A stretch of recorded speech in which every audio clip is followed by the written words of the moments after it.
Okay, so we've talked a little bit about the impact of excluding important regressors, right? That results in bias. And now let's dig down a little bit further in this other phenomenon that if we include unimportant regressors, that causes so-called variance inflation. So I'm going to show this with a little simulation. Okay, so in this case I have a sample of size 100 and I'm going to do 1,000 simulations. So let me define those. Get some space down here so we're just looking at this new set of code. Okay, so I'm going to define those, and then I'm going to define 3 regressors. They're all just 3 independent random normal vectors. And then what I'm going to do is I'm going to simulate data where the outcome y only depends on x1 and error, and then doesn't depend on the other 2 variables. And then I'm going to look at the standard error for the x1 variable for the model that just includes x1, the model that includes, that's this one, the model that includes x1 and x2, that's this one, and the model that includes x1 and x3.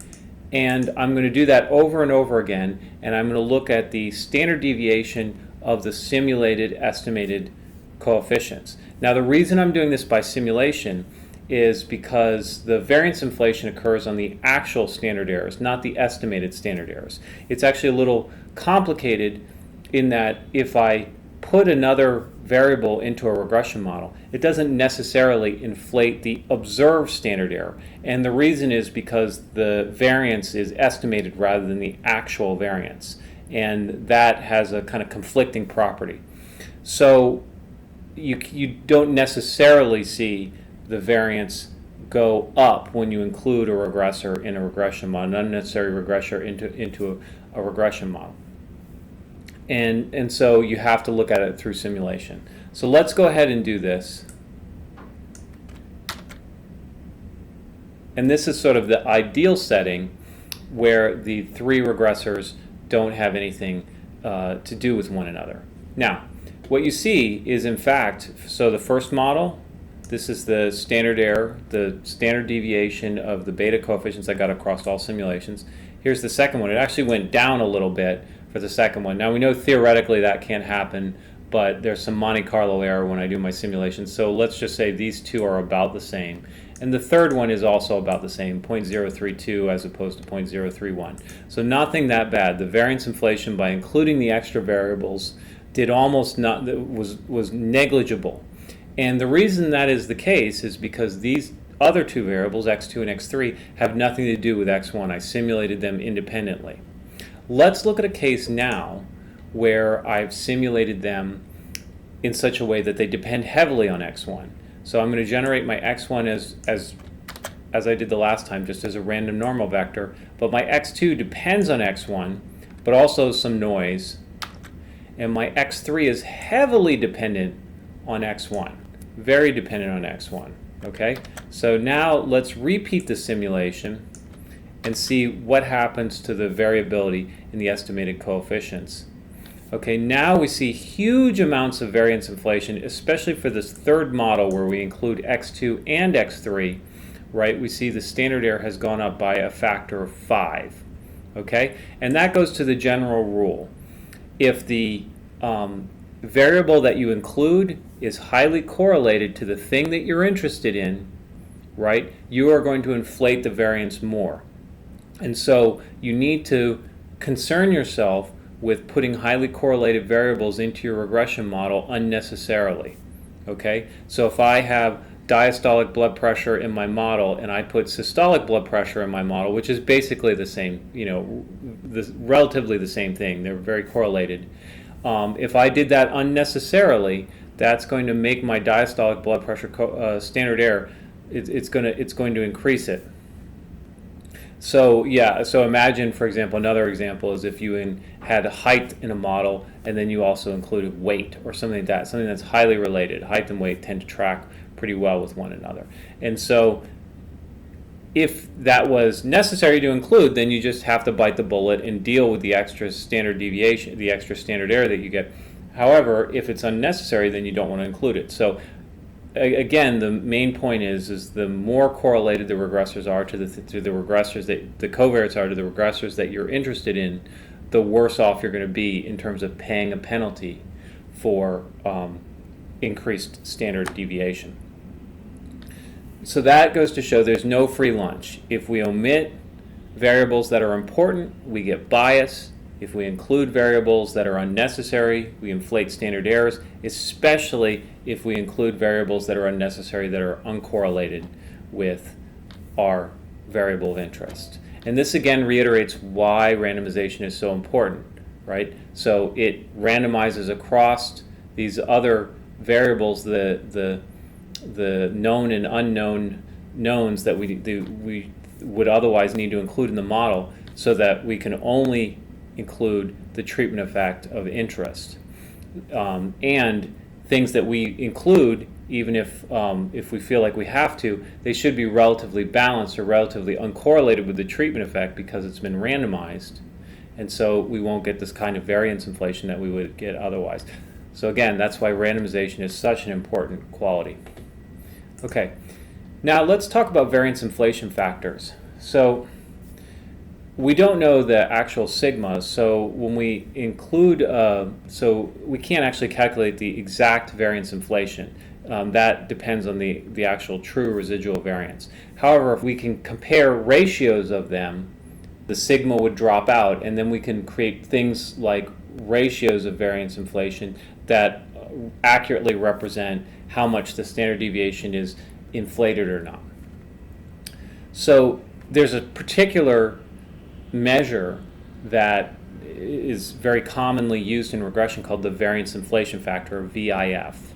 And all this is the comparison, this ratio, the variance inflation that occurs from what you actually have, looking at the standard error for the data that you have, versus the ideal setting where all the other covariates that you were interested in are orthogonal to the covariate that you're interested in, or uncorrelated, let's just say uncorrelated.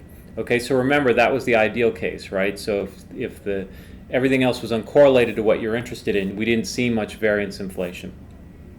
So this looks at the case that you're in versus the ideal case where what you're interested in is uncorrelated with all the other variables. That's the so-called variance inflation factor. And here I give a little simulation. I'm not going to show it, where I just show you that the ratios can get estimated, and I show via a little simulation that they can get estimated pretty well. So let's actually look with the Swiss data. Let's look at the variance inflation. So what I'm going to do is fit the model.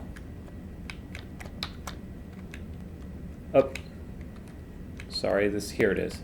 I'm going to fit the model with all of the variables included. So when you do a tilde dot, it includes all of the variables, and then I'm going to do VIF of fit. That gives me my variance inflation factors. Oh, but you have to remember to load this library CAR.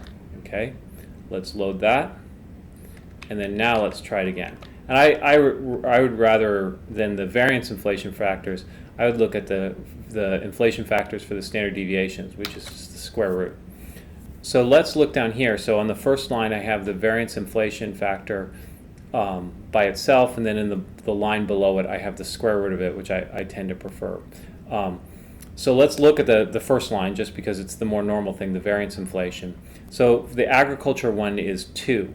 What does that mean? It means the standard error for the agriculture effect is double of what it would be if it were orthogonal to all the other regressors. Okay, and we see that some of them are quite high. Examination is quite high, 3.67, so almost 4 times than the instance if it were orthogonal to all the other regressors. And we know that examination and education are highly related, so that's why these two have very high variance inflation factors relative to some of the other ones. And you can see, take a variable like infant mortality, right, which has a very low variance inflation factor. Infant mortality is largely going to be unrelated to any of these other variables by and large, and so you can see that it doesn't have a large variance inflation factor because it is pretty much unrelated to the other variables anyway. Okay, so that's gets you a little bit of headway into the world of looking at what happens when you include unnecessary variables. And one of the ways to look at that is so-called variance inflation factors, and they're incredibly useful little tools, and I hope you get a chance to use them. So up to this point, all that we've talked about is the impact of unnecessary or necessary included variables on our regression coefficients. But there's one other parameter that we estimate in a regression model, the residual variance, sigma squared. So what happens if we have, assuming IID errors and that our linear model is additive and that part of the model is correct, then we can mathematically describe the impact of omitting unnecessary variables or including unnecessary variables. And it follows along the same lines as what we discussed before. If we underfit the model, in other words, we omit important variables, then the variance estimate is biased. Why is that? Because we've attributed to variation things that are actually systematically explained by these covariates that we've omitted. On the other hand, if we either correctly fit the model, we include all the right terms, or if we overfit the model, then the variance estimate is unbiased. However, the variance of the variance estimate gets inflated if we include unnecessary variables. So it's actually kind of the same rule. If we omit, as we discussed before with coefficients, if we omit variables, then we get bias. If we include variables, then we get a less reliable estimate. So it's roughly the same impact going on. So let's talk about model selection in general, automated model selection. And I just want to briefly mention again that automated model selection is something that we cover in the machine learning class. It really, I think, at one point it was a statistical topic, but it's really moved into the realm of machine learning for the most part. And I would say though, even for relatively simple linear regression models, the space of model terms that you have to search among explodes really quickly when you start including interactions and polynomial terms like the square of a regressor and so on.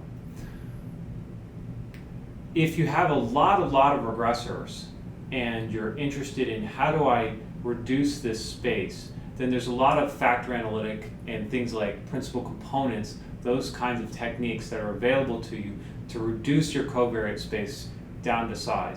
Now, however, those come with consequences. Your principal components or factors that you obtain might be less interpretable than the original data that you're interested in again.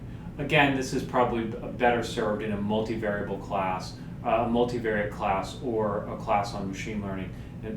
But for us, we're going to mostly consider the case where we have a relatively small number of regressors and we're going to pick through them with a highly interactive process between the analyst, the data, and the scientific context. Another thing I would mention is that good design can often eliminate the need for a lot of this model discussion. We've talked a lot about how randomization can really prevent a lot of the problems that we're talking about with making our variable of interest unrelated to nuisance variables that we're not interested in or nuisance variables that we don't even know about. However, there's other aspects of design that can serve the same purpose. For example, if we stratify and randomize within Strata, the classic example of this, when this was developed, was R.A. Fisher was working in field crop experiments, and they needed, let's say you're trying a different kind of seed, you might block on different areas of the field that you were going to plant in and randomize the different seeds to those areas. So you might have two different kinds of seeds, but they will have been distributed in a systematic way that is fair across the field, but also then within that design there will also be some randomization. This topic of experimental design is a pretty broad topic. Another great example is in biostatistics, the field that I work in the most. A very common kind of design is a crossover design. And in that case, you try to use every subject as their own control. So let's say, for example, you're interested in looking at two different kinds of aspirin. and you might give the aspirin to one group of people and then the aspirin to another group of people, the other aspirin to a different group of people. Let's say they have different gels or whatever that determine how it gets absorbed in your stomach. So if those two groups aren't the same, either the randomization wasn't very good and there was some sort of imbalance that you just got unlucky about, or if the study was just observational, then the comparison of those two groups might be biased by whatever differentiates the groups, rather than group 1 receiving one kind of aspirin and group 2 receiving a different kind of aspirin. On the other hand, if you can give a person one kind of aspirin and then later on give them a different kind of aspirin when they have another headache, that would compare each person to themselves, right? Control block on the person, so to speak. So that's a design strategy. Now there's some nuance with this design strategy as well. What happens if there's some residual effect of the first aspirin when you give the second one, right? So maybe you could handle that with some sort of washout period, a long washout period or something like that. But anyway, the point of that design is to make it so that you're comparing people with themselves, to control and everything that's intrinsic to the person, at least across time periods, control for that by giving both aspirins to each person. Maybe you would randomize the order in which they receive them. That's called a crossover design.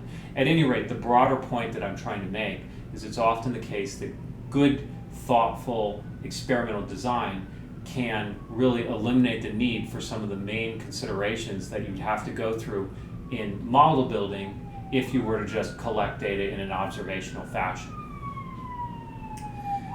The last thing I would say is there's one automated model search technique that I like quite a bit, and I find it very useful.